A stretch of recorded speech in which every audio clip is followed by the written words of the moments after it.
తెలంగాణ 4 కోట్ల ప్రజల ఆకాంక్ష 60 సంవత్సరాల పోరాటం వీటన్నింటినీ గుర్తుపెట్టుకొని మరి తెలంగాణ ప్రజల ఆకాంక్ష ఆత్మగౌరవాన్ని గుండెల్లో పెట్టుకొని తల్లి సోనియా గాంధీ గారు మనకు ఈ రోజు తెలంగాణను ప్రకటించిన సందర్భంగా వారి బర్త్డే కూడా ఈ రోజే ఉండడం మనందరికి కూడా చాలా సంతోషం.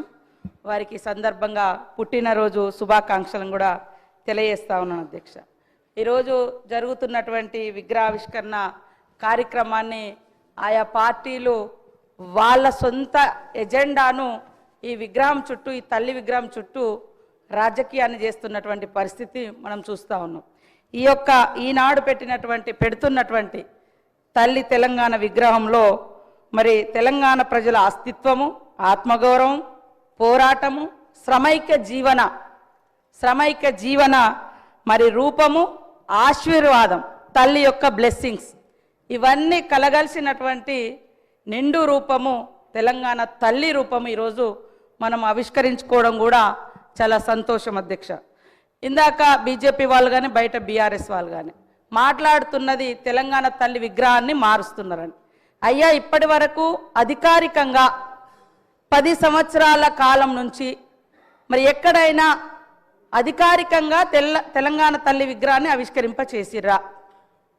కేవలం వాళ్ళ పార్టీ రూపాలు, వాళ్ళ జెండా రూపము, మరి కేటీఆర్ చెల్లికి దేవతా విగ్రహ రూపాన్ని ఇచ్చుకుంటే ఎట్లా ఉంటుందో ఆ రకమైనటువంటి విగ్రహాలను వాళ్ళు పెట్టుకొని దాన్ని తెలంగాణ తల్లిగా వాళ్ళు ఇన్ని రోజులు ప్రజల మీద రుద్దిండ్రు. కానీ ఈరోజు మనము పెట్టుకునేది సాటి తల్లులు, చెల్లెలు, అమ్మలు ఎట్లా ఉంటారో తెలంగాణ బిడ్డల యొక్క అస్తిత్వం ఎట్లా ఉంటుంది అనే రూపాన్ని మనం ఈరోజు ఇచ్చుకోవడం జరుగుతూ ఉంది. 10 సంవత్సరాలైనా కూడా వాళ్లకు కనీసం ఒక తల్లి విగ్రహాన్ని ఏర్పాటు చేసుకుందాం అనేటువంటి ఆలోచన రాలేదు. కనీసం మరి నిండు గుండెల నిండా పాడుకునేటువంటి జయ జయ తెలంగాణను ఒక రాష్ట్రీయ గీతంగా ఏర్పాటు చేసుకుందాం అనేటువంటి ఆలోచన వాళ్ళకు రాలేదు. ఈరోజు అవి మనం చేస్తూ ఉంటే మాత్రం అడ్డుకుంటా ఉన్నారు. మనం విన్నట్టుగా గుండెల మీద, నెత్తి గుండుల మీద కూడా మా సోదరులు కానీ సోదరిమణులు కానీ అంటే రకరకాలుగా టీజీ అని పెట్టుకుంటే మాత్రం వాళ్ళ పార్టీకి వచ్చే విధంగా బీఆర్ఎస్ పార్టీ వాళ్ళు టీఎస్గా మార్చుకున్నారు. మరి తెలంగాణ ఉద్యమంలో టీజీ అని పెట్టుకున్నది వాళ్ళ అధికారానికి రాగానే వెంటనే టీఎస్గా మార్చుకున్నప్పుడు మా సోదరులు ఎవరు కూడా మరి వాళ్ళే అధికారంలో ఉన్నారు, కేంద్రంలో ఇక్కడ కూడా ఉన్నారు బీజేపీ వాళ్ళు, కనీసం మాట్లాడలేకపోయారు. ఈరోజు ప్రజల ఆకాంక్షను ఆవిష్కరింపజేసే విధంగా జరుగుతున్న దాన్ని మాత్రము రాజకీయం చేస్తున్నారు. ముఖ్యంగా మేము తెలంగాణ కోసమే పుట్టినాం, తెలంగాణ కోసమే చేస్తామని చెప్పినటువంటి ఈనాటి బీఆర్ఎస్ పార్టీ తెలంగాణ పేరుతోటి అధికారంలోకి వచ్చిన తర్వాత ఇక ఈ రాష్ట్రంలో మాకు ఎదురేం లేదు, ఇక మేము దేశమంతా వ్యాపిస్తాం కాబట్టి భారత రాష్ట్ర సమితి అని కూడా తెలంగాణ అనేటువంటి పదాన్ని కూడా వాళ్ళు తొలగించారు. వాళ్ళు ఇవాళ మళ్ళీ తెలంగాణకు వ్యతిరేకం, తెలంగాణ అస్తిత్వానికి వ్యతిరేకం. అయ్యా, వేరే వాళ్ళు పాట రాస్తే మీరు రాష్ట్రీయ గీతంగా మనసొప్పలేదు పెట్టడానికి. కనీసం ఒక్కరోజు కూడా స్కూళ్ళల్లో, బళ్ళల్లో, గుళ్ళల్లో ఎక్కడ కూడా ఆ యొక్క గీతాన్ని మీరు వినడానికి కూడా ఇష్టపడలేదు. ఈరోజు మా అందరికి గర్వంగా కూడా ఉంది. ఎక్కడ వెళ్ళినా కూడా ఫస్ట్ జయ జయ తెలంగాణ అని ఒక దళిత బిడ్డ రాసినటువంటి పాటను మేమందరం కూడా వింటుంటే నిజంగా మనసు పులకరిస్తూ ఉంది. అదేవిధంగా ఇక్కడ చూస్తున్నటువంటి ప్రతిరూపం తల్లి విగ్రహాన్ని కూడా చూస్తుంటే మమ్మల్ని మేము చూసుకున్నట్టుగా, మా అక్క చెల్లెలను చూసుకున్నట్టుగా, మా తల్లులను చూసినట్టుగా మాకు అనిపిస్తూ ఉంది. దాంట్లో ఎలాంటి రాజకీయం లేదు. కాకపోతే ఏంటంటే వాళ్ళకు బీఆర్ఎస్ వాళ్ళకు వాళ్ళ ఇంట్లో ఉండేటువంటి రూపం, నేను ఎప్పుడో 2-3 ఏళ్ల కింద నుంచే మాట్లాడుతున్నా, ఆ విగ్రహ రూపం చూడండి. ఎవరైనా శ్రమైక జీవనం ఉందా? మీరు తెలంగాణ తల్లి విగ్రహం పెట్టండి, కానీ దేవత రూపం ఇచ్చి ఇవాళ కొంతమంది ధనము ధాన్యంతో ఉండొచ్చు, కానీ తెలంగాణ సమాజం అట్లా లేదు. ఇందాక మా సోదరుడు వీరేశం గారు అన్నట్టుగా తెలంగాణ బిడ్డలు మట్టి బిడ్డలే కానీ ఎట్టి బిడ్డలు కాదు, గట్టి బిడ్డలు.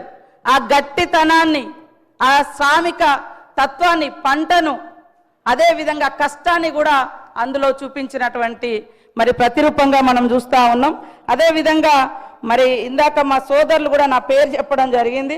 నేను ఇచ్చేది అధికారికంగా జిల్లా కలెక్టర్లకు ఎన్ఆర్ఈ చేసేస్తే వాళ్ళకి ఇస్తున్నాం, లేదా ఏమైనా గతంలో ఎక్కువ ఇచ్చిన కాడ కొద్దిగా తక్కువ ఇచ్చి ఇస్తున్నాం. ఎందుకంటే ఆల్రెడీ ఎక్కువ డబ్బులు వాళ్ళకు పోయిన కాడ కాన్స్టిట్యున్సీకే ఇస్తున్నాం, కానీ వేరే రూపంలో లేదు.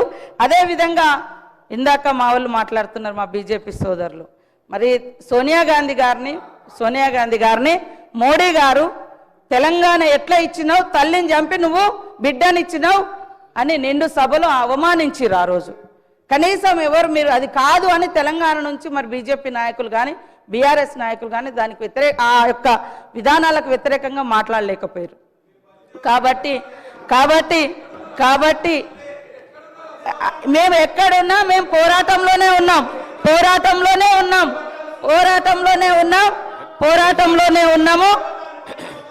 1200 మందిని 1200 మంది అని ఆ రోజు కేసీఆర్ అని ఆయన అధికారానికి వచ్చినాక మళ్ళీ 400 మంది కుదించారు. కనీసం మీరైనా ఇవ్వలేదు. ఎక్కడ ఉన్నాం అనేది అంటే మేము ఎక్కడున్నాం, ప్రజలలో ఉన్నాం, పోరాటంలో ఉన్నాం. తెలంగాణ ఉద్యమంలో నేను కూడా జైలు వేసిన 7 రోజులు ములుగు కేంద్రంగా నిరాహార దీక్ష కూడా చేసినాం. నేను అనేది సరే అదే ఓకే, తెలంగాణ వచ్చిన తర్వాత కూడా తెలంగాణను కించపరిచే అవసరం అంటున్నా. ఓకే, మేము ఎక్కడున్నామని ఓకే, మేము ఎక్కడున్నామో ఈ రోజు అదే పార్టీతో మీరు అంటగలుగుతున్నారు కదా. మేము ఆ రోజున్న పార్టీతో ఈ రోజు మీరు అంటగలుగుతున్నారు కదా. ఆ పార్టీ మీద డిపెండ్ అయ్యే ఇలా కేంద్రంలో మీ ప్రభుత్వం నడుస్తుంది కదా అని నేను అంటున్నా. కాబట్టి నేను అనేది ఎస్, ఆ రోజైనా ఈ రోజైనా మా గొంతులు తెలంగాణ ప్రజల కోసం వినిపించినాం. నిండు సభలో సోనియమ్మను పట్టుకొని కాంగ్రెస్ను పట్టుకొని మీరు తల్లిని చంపి తెలంగాణ ఇచ్చింది ఇది కరెక్ట్ కాదన్నప్పుడు ఇవాళ ఏం మాట్లాడుతున్నారు, ఈరోజు ఏం మాట్లాడుతున్నారు? కాబట్టి ఇవాళ రాజకీయాలలో వేరే రకం కేంద్రంలో పార్లమెంటు వేదికగా మాట్లాడితే మీరు ఎందుకు మాట్లాడలేదు?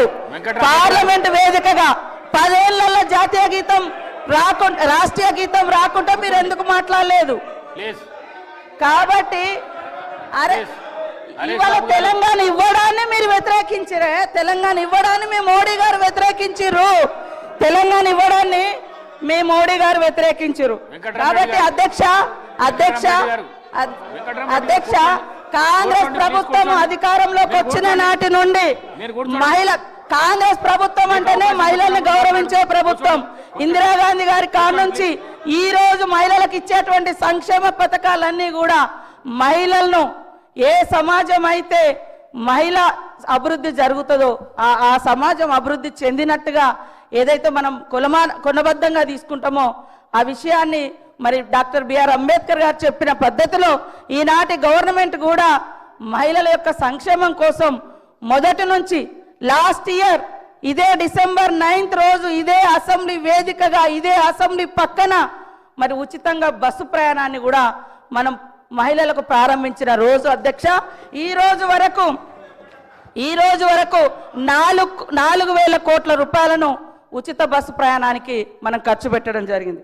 ఈ సందర్భంగా 118 కోట్ల మహిళా ప్రయాణాలు జరిగింది. నష్టాలలో ఉన్నటువంటి బస్సును ఆర్టీసీని ఈరోజు లాభాల్లోకి తీసుకొచ్చే ప్రయత్నం చేస్తూ ఉన్నాం. అదేవిధంగా గతంలో కాంగ్రెస్ ఉన్నప్పుడు దేశంలో 450-500 గ్యాస్ ఉంటే బీజేపీ వచ్చిన తర్వాత 1200 పెంచింది. ఇప్పుడు మా సోనియమ్మ గారి యొక్క ఆదేశానుసారం సీఎం రేవంత్ రెడ్డి గారు మా క్యాబినెట్ అంతా కూర్చొని మరి ఏదైతే వాగ్దానం చేసినామో 500కే మేము గ్యాస్ ఇస్తా ఉన్నాం.